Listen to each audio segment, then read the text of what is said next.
सारा दीनता, नम्रता र धैर्यसँग एउटाले अर्कोलाई प्रेममा सहेर शान्तिको बन्धनमा पवित्र आत्माको एकता कायम राख्ने प्रयत्न गर। दीनता, सारा दीनता। यदि हामी एक भएर हामी बाँच्ने हो भनेदेखि, हामी सँगै मिलेर काम गर्ने हो भने तपाईँ र ममा त्यो दीनता चाहिँ हुनुपर्छ। दीनता हामीमा छैन भनेदेखि हामी परमेश्वरको बोलाएको योग्यको जीवन हामी जिउनै सक्दैनौँ। हामी यसरी सँगै मिलेर हामी अगाडि बढ्नै सक्दैनौँ।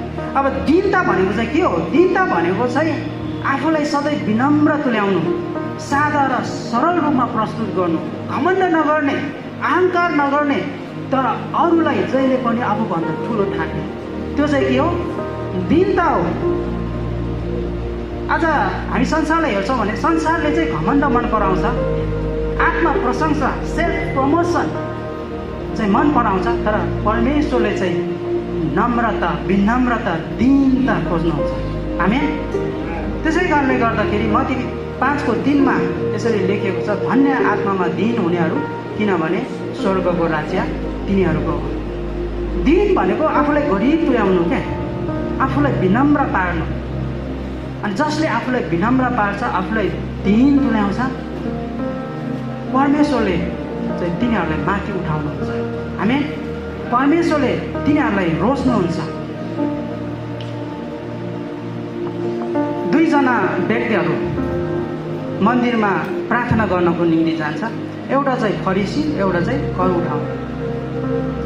फरिसी मन्दिरको ढोका अगाडि जान्छ अनि उसले स्वर्गतिर आँखा उचालेर उसले यसरी प्रार्थना गर्छ, हे परमेश्वर, म अरू जस्तो अन्यायी छैन, म अरू जस्तो बेविचारी छैन,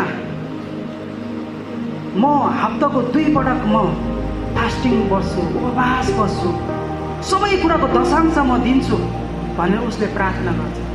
अनि अर्को कर उठाउने, ऊ चाहिँ टाढै बसेर यस्तो भनेको छ, उसले स्वर्गतिर पनि आँखा उठाउन सक्दैन, त्यो हिम्मत गर्दैन। आफूले आफूलाई नम्र बनाएर झुकेर उसले प्रार्थना गर्छ, हे परमेश्वर, म माथि दया देखाउनुहोस्। त्यसपछि येशू ख्रीष्टले के भन्नुहुन्छ थाहा छ? म तिमीहरूलाई भन्दछु, यो चाहिँ मानिस त्यस अर्काभन्दा धर्मी ठहरिएर आफ्नो घरतिर लाग्यो, किनभने हरेक जसले आफूलाई उच्च पार्दछ त्यो हुचाइनेछ, तर जसले आफूलाई हुच्याउँछ त्यो उच्च पारिनेछ। आमेन। के हो?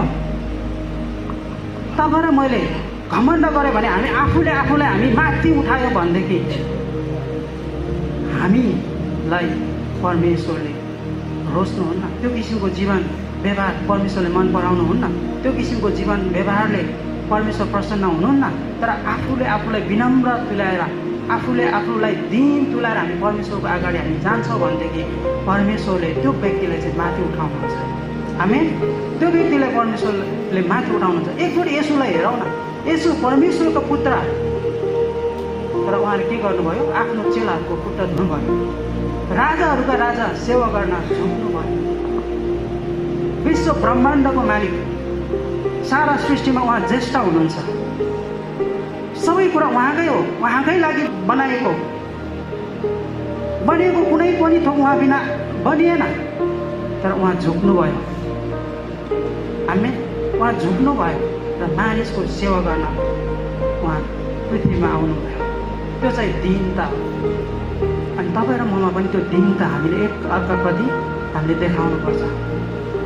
एकले अर्कालाई हामीले सधैँ नै आफूभन्दा ठुलो, आफूभन्दा उच्च हामीले ठान्नुपर्छ।